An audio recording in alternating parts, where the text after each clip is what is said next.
জয় বাংলা। যারা আমার সাথে আছেন সবাইকে মুজিবের শুভেচ্ছা। আজকে একটা অতি হাস্যকর একটা বিষয় নিয়ে আপনাদের সামনে হাজির হলাম। ভিডিওটা একটু দেখি, তারপর কথাগুলো বলি। তিনি ঢাকা বিশ্ববিদ্যালয়ের সাবেক শিক্ষার্থী ছিলেন। তিনি তার শিক্ষা প্রতিষ্ঠানে আজ প্রধানমন্ত্রী হওয়ার পর প্রথম আসছেন। স্বাভাবিকভাবেই সবার মাঝে একটা উৎফুল্লতা বিরাজ করছে, সেজন্য সবাই আসছে।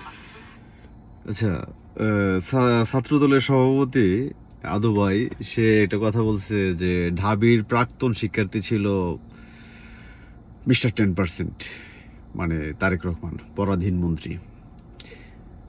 আমার মতো যারা নির্বোধ আছে, আমার মনে হয় বাংলাদেশের কোটি কোটি মানুষ আজকে এই প্রশ্নই বারবার করতেছে আসলে মিস্টার 10% কখন, কত সালে, কত সেশনে ঢাবিতে চান্স পাইছিল বা ঢাবিতে পড়াশোনা করছিল, তার সহপাঠী কারা ঢাবির, অথবা মানে মেধা তালিকায় কেমন হলে ঢাকা বিশ্ববিদ্যালয়ে চান্স পাওয়া যায়, অথবা মানে সে এসএসসি ইন্টারমিডিয়েটের রেজাল্ট কি।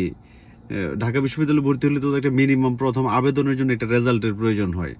তো তার এই রেজাল্ট, এসএসসি ইন্টারমিডিয়েটের রেজাল্টটা কি ছিল, কোন ক্রাইটেরিয়ায় সে ঢাকা বিশ্ববিদ্যালয়ে ভর্তি হয়েছিল, বা ঢাকা বিশ্ববিদ্যালয়ে কখন কোন ক্লাস করছিল, কোথায় করছিল, এরকম হাজারো প্রশ্ন আমার মাথায় ঘুরপাক খাইতেছে।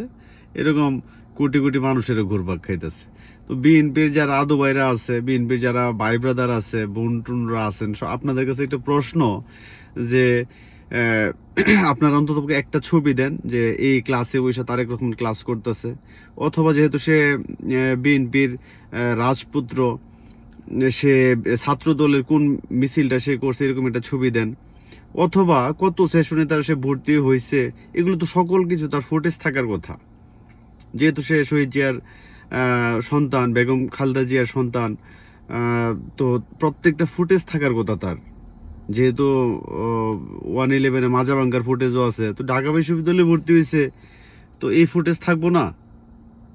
তো দয়া করে আপনাদের কাছে অনুরোধ, আপনারা বিশেষ করে ছাত্র দলের ছোট ভাইরা যারা আছে, ছোট ভাই বলা যায় না, কারণ হচ্ছে ওরা 6-7 সেশনের যারা আছে এখন ছাত্র দলের নেতৃত্বে আসতেছে। তো আমরাই ভাই এখন ছাত্র দল কইতে, মানে ছাত্রলীগ কইতে লজ্জা করে এখন, কারণ হচ্ছে আমরা এখন নিজের মানে বয়স্ক মনে করি। কারণ হচ্ছে আমার নিজের সেশনই ছিল 6-7।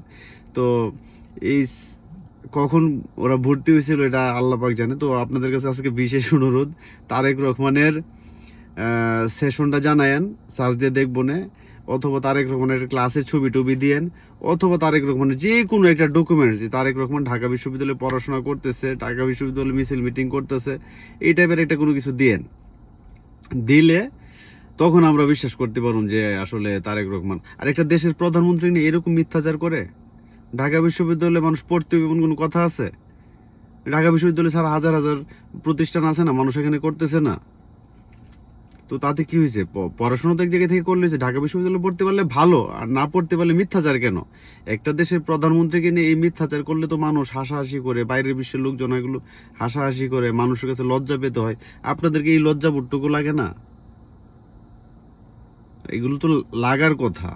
তো যারা জোর করে, ভাই কি জন্য দরকার একটা লোকের শিক্ষিত, মানে স্বশিক্ষিত হওয়া অসুবিধা কি? তার মাও তো স্বশিক্ষিত ছিল, বাংলাদেশের প্রধানমন্ত্রী তো কইরা গেছে না বেগম জিয়া, সমস্যা কি?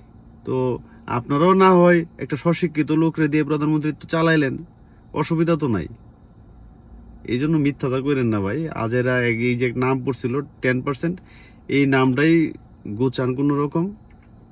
আর এইসব শিক্ষা টিক্ষা নিয়ে এমনিতে বহুত হাসাহাসি আপনাদেরকে নিয়ে, বেগম খালেদা জিয়ার শিক্ষা নিয়ে হাসাহাসি, তারেক রহমানের ইন্টারমিডিয়েট 3-4 বার ফেল টেল নিয়ে হাসাহাসি আছে, তারপর স্কুলে গাঁজা টাজা নিয়ে ধরা খাওয়া, এগুলো নিয়ে হাসাহাসি আছে। অযথা ঢাকা বিশ্ববিদ্যালয়ের কলঙ্ক আর আপনারা কইরেন না। আপনাদের কাছে বিশেষ অনুরোধ, ঢাকা বিশ্ববিদ্যালয়টা একটা পড়ার মানের মধ্যে নিয়ে যান। এটা প্রধানমন্ত্রী সে গেছে, সমস্যা নাই, যাইতেই পারে, কিন্তু এসব মিথ্যাচার বন্ধ করেন। জয় বাংলা, জয় বঙ্গবন্ধু।